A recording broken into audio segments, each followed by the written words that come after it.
এই নামটা পড়তে গিয়ে তোমরা দু একজন উচ্চারণ ভুল করেছো। কোথায় ভুল করেছো দেখো, এই যুক্ত বর্ণতে গিয়ে তোমরা ভুল করেছো।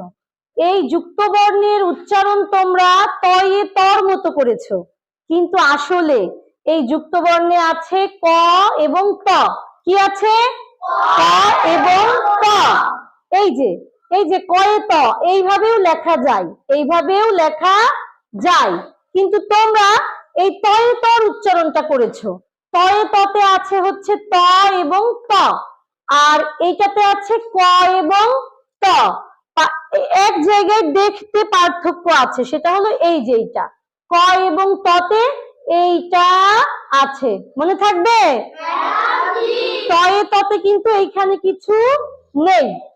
আচ্ছা দেখো, এই যে কয়ে ত দিয়ে হয় আক্তার, অতিরিক্ত। তো আমরা এই যে উচ্চারণ করি ক এবং ত, আক্তার, অতিরিক্ত। আর তয়ে ত দিয়ে একটা আমি লিখেছি উত্তর, আমরা বলি উত্তর, তাই না? তাহলে উচ্চারণেও পার্থক্য আছে। তাহলে আমরা কয়ে ত এবং তয়ে ত আর কিন্তু গুলিয়ে ফেলবো না।